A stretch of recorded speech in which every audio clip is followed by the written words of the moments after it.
The notice arrived on the 14th of March, 1907, carried by a man who could not look her in the eye.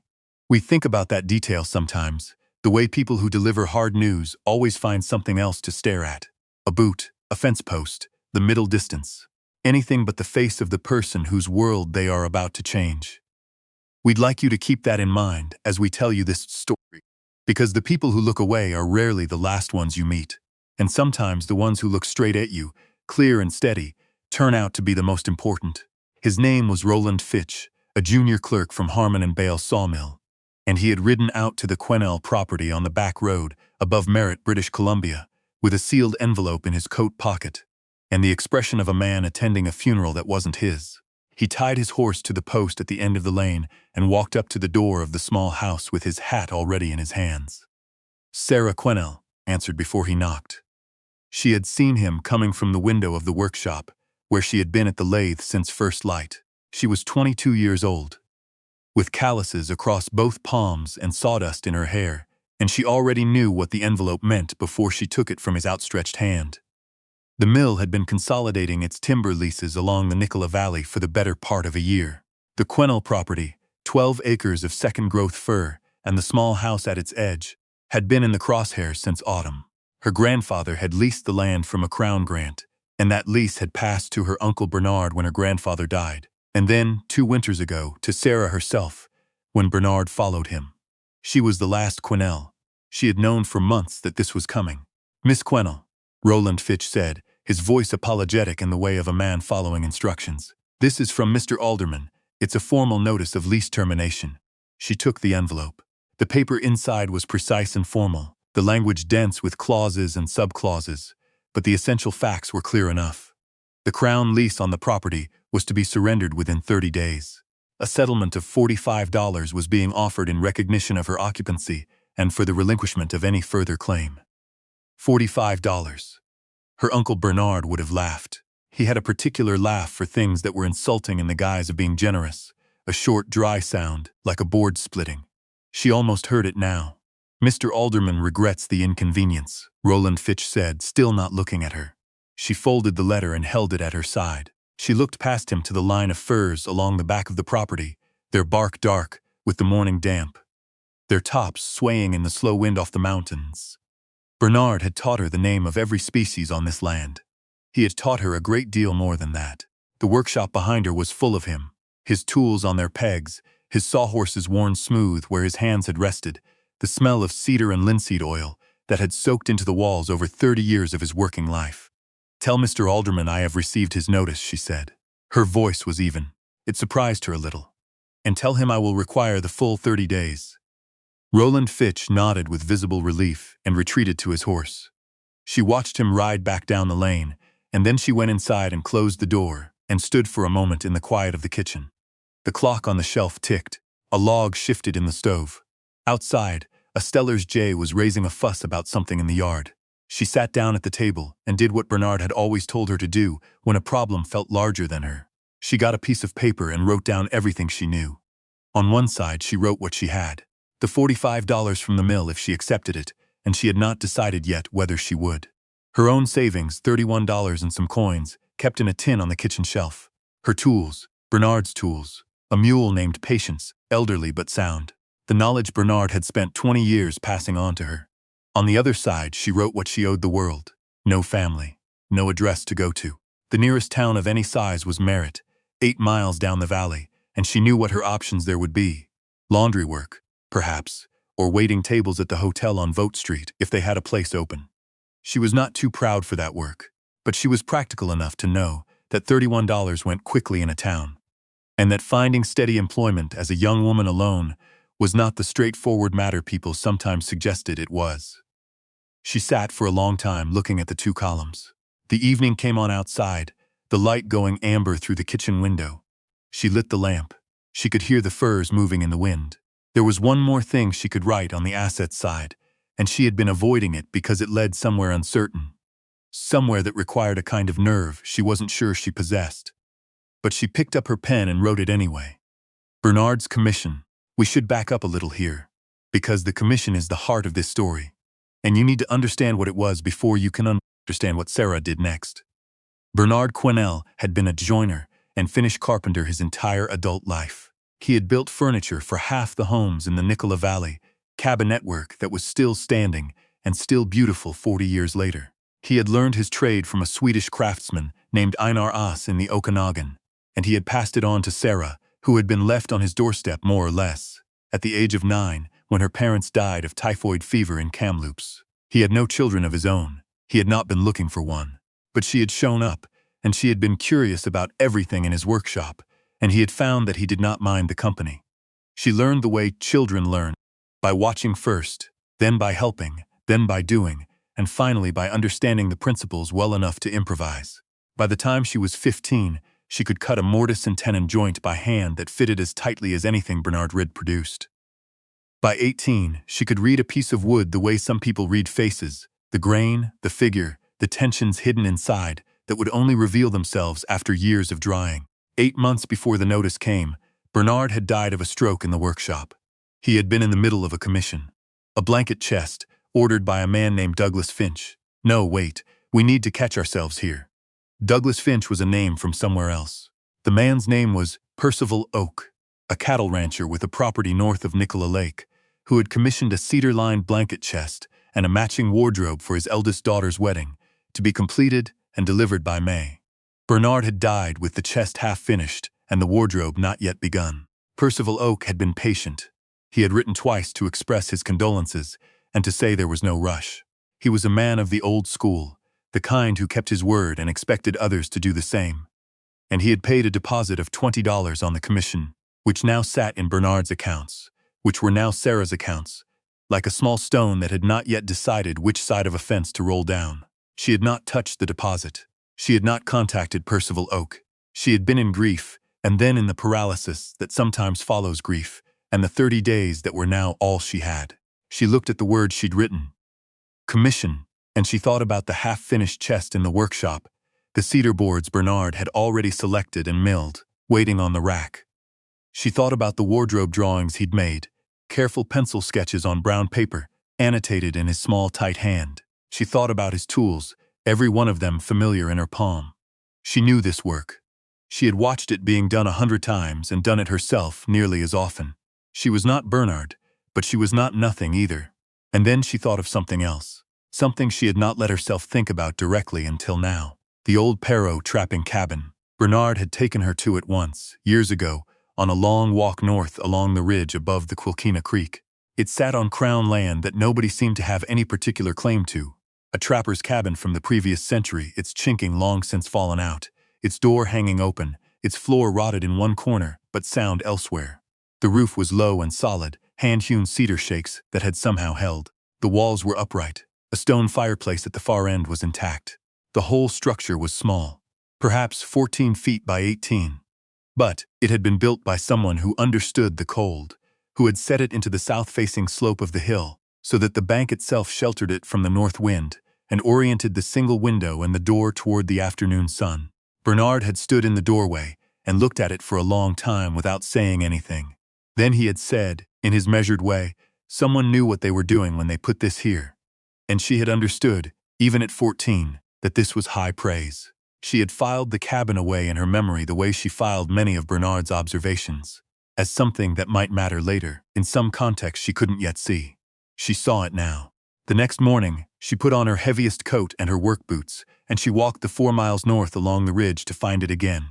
She brought Bernard's compass, a notebook, and a cold biscuit for breakfast. Patience stayed behind. The trail was too overgrown for a mule. It took her 2 hours to find the cabin, but when she did, it was exactly as she remembered. The chinking was gone, yes, long strips of moss and clay that had dried and crumbled and fallen. The floor had a soft spot in the northeast corner, where water had got in through a gap at the foundation, but only in that corner. The rest was firm. The shakes on the roof, when she climbed up to look, were weathered silver, but still laid tight, still overlapping correctly, still doing their job. She stood inside and let herself see it clearly. 4 walls, a fireplace, a roof. The bones were good. Everything else was work. She was not afraid of work. She pulled out her notebook and began making notes the way Bernard had taught her. Not a wish list, not a dream, a list of facts. What needed to be done, and in what order. She wrote down every gap in the chinking, every board that needed replacing, every joint that had shifted. She measured the dimensions with the length of her arm and her boot. She noted which way the light came in, how the hill behind would cut the wind, how the creek below would provide water. At the bottom of the page she wrote, "Livable by May if I start now." She looked at the words for a moment. Then she walked home and began. "We want you to understand what the next 6 weeks looked like, because it is easy to hear the words." She repaired the cabin and imagined something soft and romantic. A montage of cheerful labor, a warm fire by supper time. It was not like that. It was cold and grinding and unglamorous, and there were evenings when Sera sat on an upturned bucket in the half-dark, with her hands shaking from fatigue, and wondered if she had badly miscalculated. She could not afford to hire help. She did the work in stages, walking the 4 miles each way most mornings before first light, putting in 6 or 7 hours of physical labor, and then returning to the workshop to spend whatever remained of the afternoon and evening on the commission. The chest and the wardrobe that were now her primary source of income and her primary concern. The chinking was the first task. She gathered clay from the creek bank, mixed it with dry grass and a little sand, and packed it into every gap in the walls, inside and out. This alone took a week. Her hands cracked in the cold. She kept a tin of Bernard's beeswax salve in her coat pocket and rubbed it in each night, a habit he had drilled into her. "Your hands are your tools," he used to say. "You wouldn't leave your chisels out in the weather." The floor came next. She pulled up the rotted boards in the northeast corner, replaced them with planks she milled herself from a deadfall, birch she found on the slope above the cabin. The fit was not perfect. She did not have her full complement of tools there, only what she could carry, but it was solid, and it was level, and it would not give way underfoot. The fireplace needed a new clay daub around the firebox and some repointing on the stone at the back where the mortar had crumbled. She learned the repairs as she went, working from first principles, the way Bernard had always encouraged her to work. "Don't copy," he used to say. "Understand, then do." The work on the commission ran parallel to all of this, and it was the commission that kept her solvent. She had written to Percival Oak in the first week, a letter that was brief and direct. She was completing Bernard's commission. She had the skills to do it, and she would deliver on the original date. She did not explain her circumstances. She did not ask for his sympathy.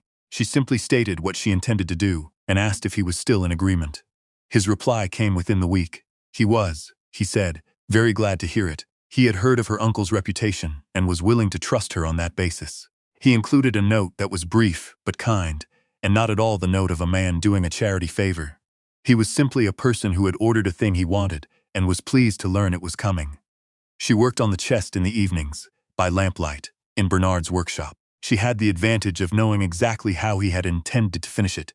He had talked through every detail with her in the months before, the way he always did, partly to think aloud, and partly because he liked having someone to talk to. She knew the proportions he had chosen for the dovetails on the corners. She knew he had wanted a hand-cut bead on the lid frame, not a routed one. She knew the cedar lining was to be fitted loosely, not glued, so that it could breathe. It was the closest she would come, she thought, to having a conversation with him after he was gone. She kept his plane on the bench beside her while she worked.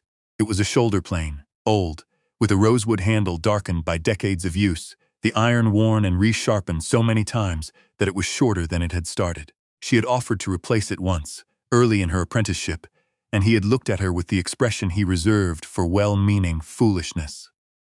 "There's 30 years of learning in that iron," he had said. "You don't replace learning." She kept it clean and sharp. It was the best tool she owned, and the one she would not have traded for anything. She moved into the cabin on the 1st of May. She had made it livable, barely, but honestly. The chinking was tight. The floor was sound. She had repaired the door and hung it true, so that it opened and closed without dragging. She had swept the fireplace clean and relaid the firebox with fresh clay, and the first fire she lit in it drew cleanly up the chimney with a satisfying, steady pull. She had no furniture beyond what she could carry. A bedroll, a cooking pot, a few boards across 2 sawhorses that served as a table. It was spare, and it was cold in the mornings, and the wind found one small gap near the roofline that she had not yet been able to reach, but it was hers, and no one was coming to remove her from it. She had submitted the completed blanket chest to Percival Oak 10 days earlier, delivering it herself with patience and a borrowed wagon. She had driven up to his ranch in the gray morning light and waited in the yard while he came out to look at it. He had taken his time, running his hands along the joints, checking the lid's fit, looking at the cedar lining inside. with the careful attention of a man who knew the difference between good work and excellent work. He had looked up at her with an expression that she could not quite read. "Your uncle trained you," he said. It was not a question. "He did," she said. He nodded slowly. "The dovetails are tighter than anything I've seen done in this valley." She thanked him. He paid her the balance of the commission, $68, and asked when the wardrobe would be ready. $68. It was more money than she had held at one time in her life. She sat with it in her lap on the drive home and looked at it and thought about what it represented.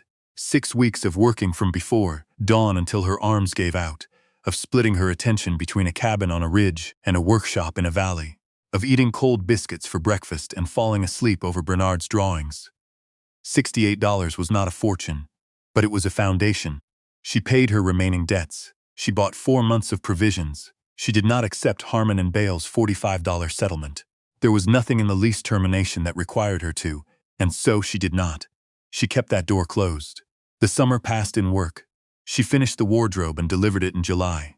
Percival Oak paid her, and more importantly, told his neighbors.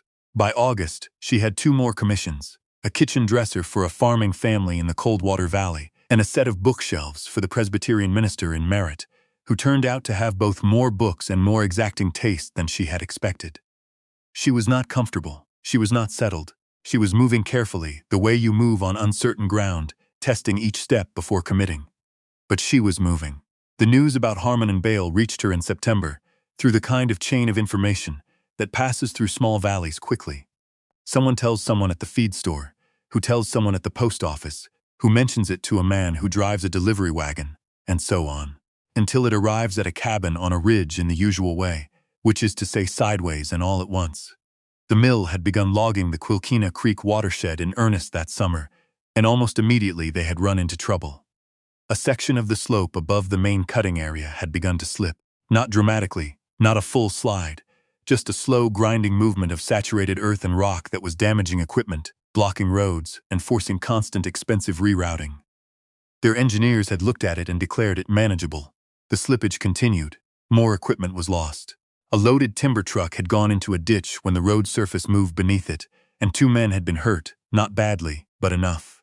The mill brought in a land surveyor from Kamloops named Emmett Topp, a methodical man in his 50s with a reputation for solving difficult terrain problems. He spent 2 weeks walking the watershed, taking core samples and reading the slope. What he found was not difficult to diagnose, if you knew what to look for. The slope above the cutting area was underlain by a thick deposit of glacial till. Unstable, poorly drained, exactly the kind of material that held together in its natural state, but began to move the moment the tree roots binding it were removed. The mill's own surveys had missed it or misread it. They had logged straight into a hillside that had been held together by the very trees they were cutting. Emmett Topp delivered his report to the mill's management in Merritt and recommended that logging in that section be suspended while the drainage was assessed and addressed.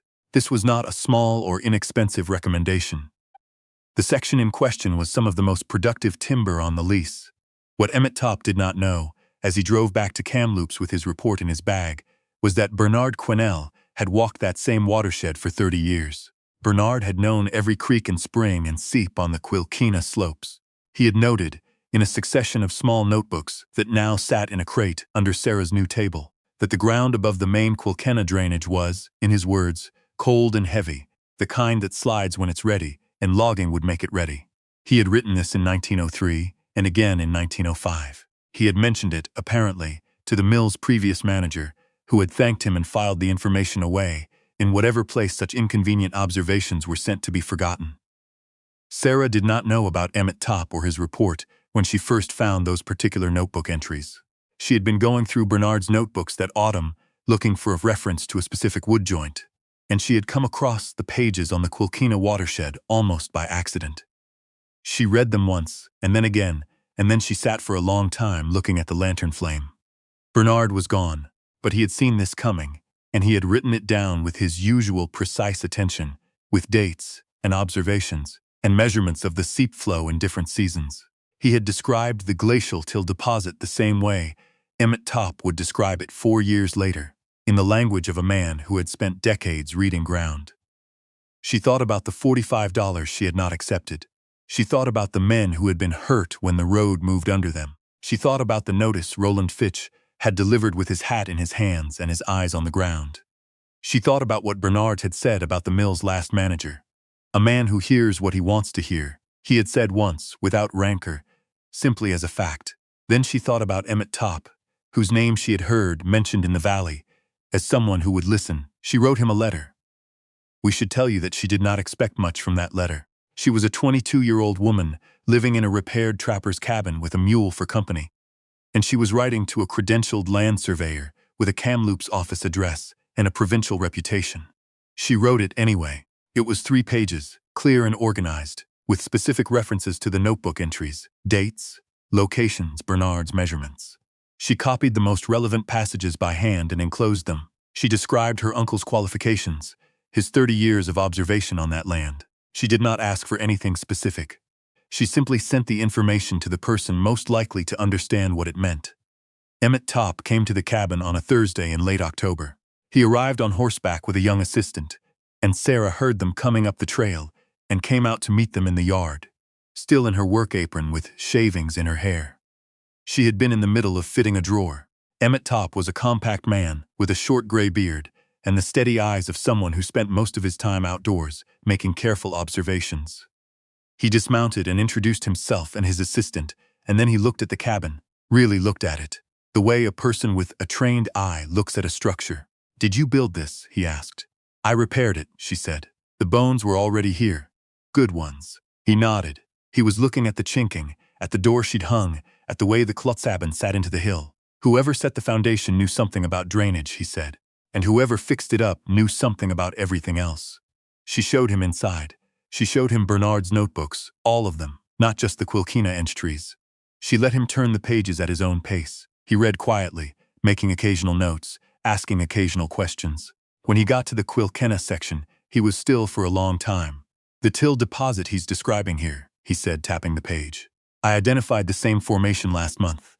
I used different terminology, but I'm describing the same thing." He looked up. "He wrote this in 1903. He walked those slopes every year," Sera said. "He kept notes on everything." Emmett Topp sat back and looked at the notebooks in his hands, then at the workshop tools on their pegs, then at Sera. "Miss Quennell," he said slowly, "your uncle was doing systematic land observation. This isn't casual writing. This is methodology." "I know," she said. "The mill evicted you. They terminated the lease." "Yes." He was quiet for a moment.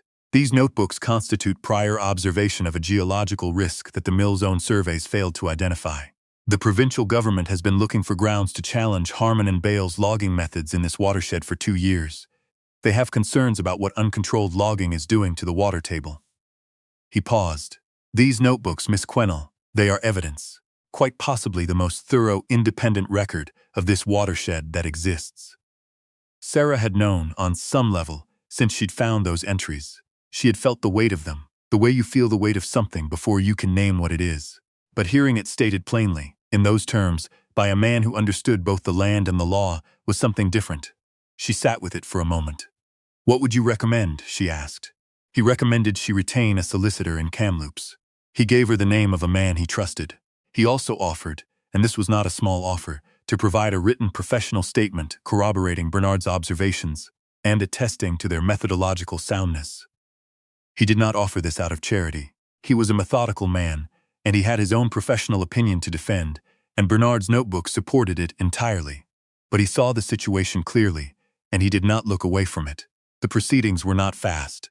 "We want to be honest with you about that, because stories often compress time until it feels like justice arrives on schedule, clean and prompt." It did not arrive promptly. It arrived over the course of 5 months, through a series of letters and meetings, and one formal hearing at which Sera sat at a table in a Kamloops office, across from Harmon and Bale's solicitors, and answered questions for 2 hours in a calm, precise voice, while Bernard's notebooks lay open in front of her. The outcome, when it came, was administrative rather than dramatic. The provincial government's land office reviewed Emmett Topp's report and Bernard's notebooks together and issued a formal finding that the mill's logging operations in the Quilkena Creek watershed had proceeded without adequate geological assessment. In contravention of the terms of their Crown lease, the mill was ordered to suspend operations in the affected area and to fund a full drainage remediation study before resuming. Additionally, And this was the part that had been negotiated carefully through the Kamloops solicitor, a careful man named Aldous Crane. No, that name was on the list. His name was Reese Pemberton. Reese Pemberton had argued, on the basis of the lease termination, that Harmon and Bale had improperly displaced an occupant whose prior knowledge of the land constituted a material asset to any responsible management of the property. This was a novel argument, and Pemberton made no promises about its outcome. But the mill's management, looking at the cost of the remediation study and the possibility of further regulatory scrutiny, decided they had limited appetite for additional legal proceedings. They offered Sera a settlement of $400 and a written acknowledgement that the termination of the lease had been handled improperly. They did not offer the land back. She did not ask for it. The cabin on the ridge was hers in the way that mattered. She had made it so, and she had no desire to return to the original property, with its associations and its history and its view of the company's timber roads running through what had been, until recently, her uncle's forest. She accepted the settlement on one condition: that Bernard Quennell's contribution to the geological record of the Quilkenna watershed be formally acknowledged in the Provincial Land Office's finding. It was a small thing, practically speaking. A paragraph in a government document. But it was his name, on record, attached to the work he had done. Reese Pemberton raised an eyebrow when she made this condition, but he wrote it into the terms without comment. He was a man who recognized what mattered to a person when he heard it. We think about Sera Quennell sometimes when we tell stories about people who were handed impossible situations and found a way through them. Not because her story ended with great wealth or wide recognition. It did not. She bought materials for the cabin with part of the money, and proper tools, and a better situation for patients, and she put the rest away carefully.